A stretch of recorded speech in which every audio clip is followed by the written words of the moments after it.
Welcome to The Flexible Mind. I'm your host, David Ashby, and I'm here today with something really special for you. Today we've got a very special episode, our very first collaboration with a new podcast, the Spicy Political Podcast. I found them first when I was just searching around on YouTube, and I have to say, this podcast has some really high caliber content. They're factual, poignant, and entertaining. So I had to reach out to them, and today we are speaking with Omar and Tariq of the Spicy Political Podcast about Middle Eastern politics, Islam, and U.S. involvement in Afghanistan, and, whatever else may come up. So, hey guys, how's it going? Hey everybody, I'm Omar.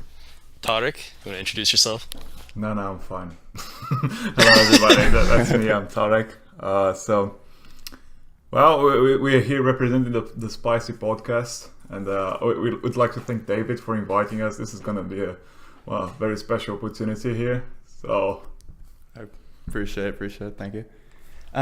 So if you guys wanted to tell the people about yourselves and a little bit about what inspired you to start your podcast. Yeah, so me and Tariq are in a political group on Facebook, and we basically one day just said, hey, let's make a podcast. So we tried multiple times and messed up multiple times, but I think we got the groove of it now. And we just discuss politics. It's primarily based around Middle Eastern politics, but I mean, we cover everything, current events. We took like a 8-month hiatus from the first episode, and we came back and we saw that we had some pretty good numbers. So yeah, we're pushing on. We kind of got sidetracked because of school, but we're both pretty free right now. Yeah, and I understand, Tariq, you're in Sweden right now doing your master's dissertation, right? Oh yeah, that's correct, mate. I just finished my master's 2 weeks ago, and that was one of the reasons why the podcast kind of died in that meantime, because I had to do my thesis. Omar also had to do some work, but just finished. It's if I'm not mistaken, you also are taking a similar course. It's about global governance and public administration, public policy. Yeah. Well, Go ahead. That's really nice, actually. I mean, mine is in full. It's international administration and global governance.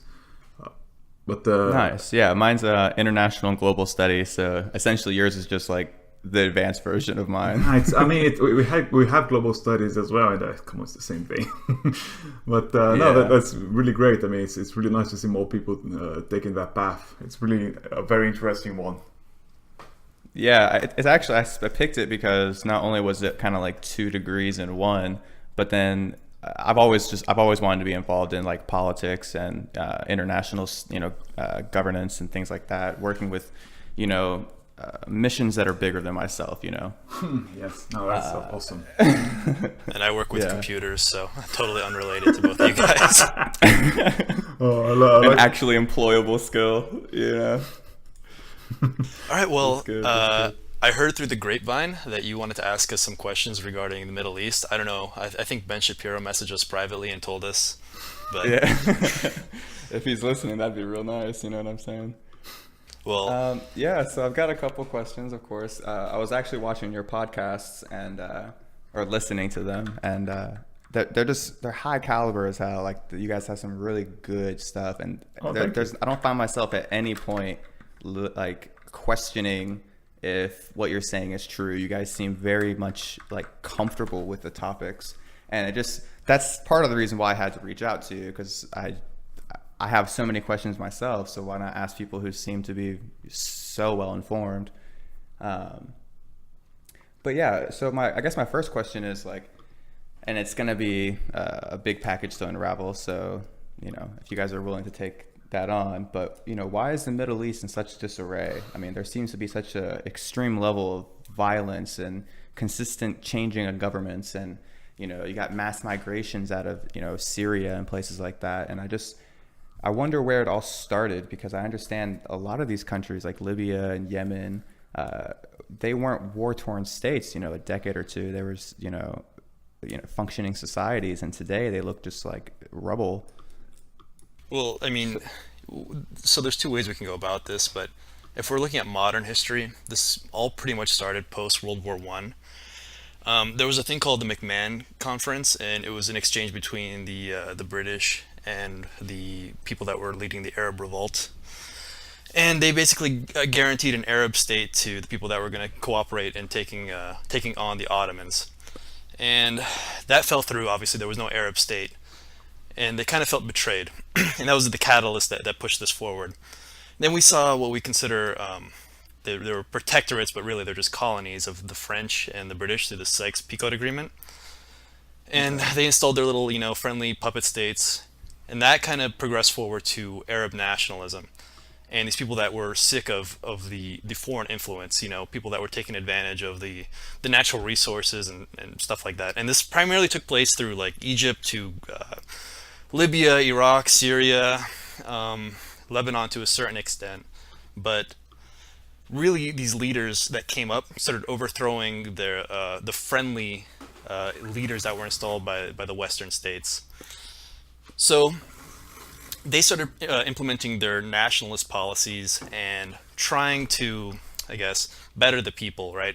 They were taking a lot of the oil revenue and investing it back into the population, and the Western forces weren't really fond of that. Right? We saw a lot of intervention by Western forces throughout the Middle East. Tarek, what would you say? What would you say the starting point was? For what we have today, because I just would like to make a little footnote here, because indeed this is one hell of a question, and we could go on for. We can make like an entire podcast series on just what went wrong. But no, that's 100% true. Yeah. No, but just to make it clear, we, of course, scratching the surface here, but it's very important to at least have a general idea. And I'd say that it's a bit of a combination of everything. Indeed, like you pointed, it started back in the dissolution of the Ottoman Empire, but how things progressed changed a lot depending on from country to country, and we also must add some foreign influence to it. But what we have today, was what led to the Arab Spring, is a combination of everything. I would say that the public discontent was not so. It's not to be underestimated, to be honest. There was a lot of corruption, a lot of political repression, a lot of violence in these societies. But then again, you just take in some foreign influences and some foreign interests, and then you just trigger all those repressed feelings. And that's how we ended up where we are today.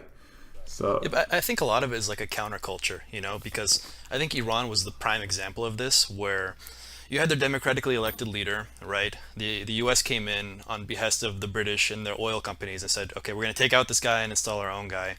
And that caused a huge backlash. And then the Islamic Republic came into power through the backlash that it's created, like through the counterculture.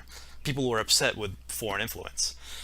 I mean, in Afghanistan, we saw something to a different kind of extent, which was them directly arming Islamist groups, which again uprooted the society, and then you had this whole, I guess, anarcho-Islamist government that came into power. But I don't know, Tarek. I think you're underplaying the extent of the foreign influence. No, yes, I understand. Maybe I indeed undertoned it a little bit. But so sorry, David. No, you're okay. I was thinking about it, and I drew a similarity between the Ottoman Empire when it collapsed. All these states were at first governed by foreign powers, which plays into what you were saying, Omar, with the influence of foreign powers. But at the same time, if you reflect kind of like with the disintegration of the Soviet Union, you have all these other independent states now that are still somewhat poor, Romania, Belarus, these kinds of places that used to be under Soviet control, but now that they're independent, they're still struggling with the early stages of nation building. And the Ottoman Empire didn't collapse too long ago either, so it kind of still has the same effect. Would you agree to that to some degree? Because there seems to be an economic disparity in a lot of the Middle East. I agree completely with you, and I'd like actually to make a point here, because We tend to think of this concept of nation state that developed so naturally in Europe to most extent. And we have to understand that the Middle East didn't really see that concept develop naturally. It's quite an alien concept that wasn't around since before the 20th century. And what is a nation state? It's this idea that you have one people in one country. It's the limited borders. It's traditions, customs, laws, and of course, we can go further on that. You have the Westphalian states that developed in the 17th century. But anyway, the idea here is that the people in the Middle East were never really used, especially the Arabs, were never really used on governing themselves. As a matter of fact, since the caliphates back in the great Islamic expansions might be one exception, more or less, because in the end, they were Arabs, but it was an idea of Arabizing the population. Before that, you had the Romans, you had the Greeks, you had the Seleucids, always foreign empires ruling over them. And in the last years, you had the Ottomans. So we kind of have this history of being governed by others. We never really had this idea of, well, we have a national identity. You have your kin, you have your people with similar religious beliefs, similar ethnicities there. We can go into the issue of sectarianism later, but indeed, the idea of a nation state for each people is very alien to the Middle East. And suddenly the Brits say, oh, we're going to give you this glorious Arab nation afterwards. And it's nice, but indeed, then again, the Brits kind of backstabbed the Arabs in that regard. And we were left with something that wasn't what we expected, and we could never really develop that nation state we intended to begin with. Yeah, so it was almost as if that whole region was just maybe hadn't evolved to that point, like much like Europe did in the early parts of its history, where it was like a feudal era where it was very tribalistic in different areas. But then as they grew to national identities and then into the 1700s and things like that, you had the idea of nationalism and having a nation state kind of came about. And then Europe just goes around and starts imposing that on everyone else. Like, don't you guys realize this is where you're supposed to be at? Like, draw some lines on a map and just have an identity, bro. And it's like, hold up, you don't know what the fuck you're talking about. Well, another caveat to that as well is that during the Ottoman rule, most of the income and the expenditures on infrastructure was centralized in Turkey. Like the Arab inhabitants in the Arab cities, they didn't really receive any of that income or, let's say, infrastructure development that central Turkey did. They were focusing on their empire, and everything else was just auxiliary. They were using everybody else for supplementary troops for their armies and stuff like that. It wasn't really a main concern of the gears in the machine, essentially. Yeah, pretty much. But so to add to that, though, once those nation states were developed, it didn't just fall apart. The rise of Arab nationalism in the area, it produced some very stable economies and countries. And you look at, say, Iraq, which was the prime example of this because they had such a huge currency surplus. The exchange rate of the Iraqi dinar to the USD was 3-to-1. So one Iraqi dinar gave you $3. That's a really good exchange rate. Infrastructure was being developed by foreign assets. They would come in and foreign engineers. They would come in and build the roads and the infrastructure. They had a really good school program. UNESCO said that they eliminated illiteracy in the area. So again, the reason that it ended up falling apart ultimately was because of foreign influence in the region. And we kind of see the same type of behavior throughout different countries in the Middle East, with the exception of like what we call them the Khaliji countries, which is the Gulf, Saudi Arabia, Yemen to a certain extent, but not really, Oman, Dubai, or you consider UAE, Qatar, yeah. So these countries have always been pretty subservient to the USA and the West in general. Of course, that's what they were born in, what we call, we'll get into this later, the ideologies and stuff, but they propped up a family, and they've been complicit and complacent ever since, and they haven't been messed with. Where these other countries, they went against what the West wanted. They nationalized their oil. They were very uncooperative. and that led to interventions and what we all saw post 2003.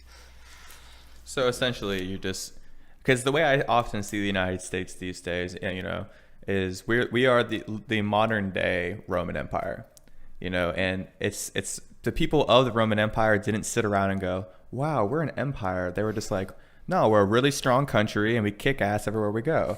But the reason why is because we have bases everywhere today, and that's essentially the same thing. It's a land grab around the world. The sun never sets on a U.S. base. You know what I mean? Like, Yeah, it's pretty much, it's pretty accurate. so, I mean, I could definitely understand the animosity towards that, and also just as a wider idea, the general discontent of most nations towards us. I mean, take Russia for example.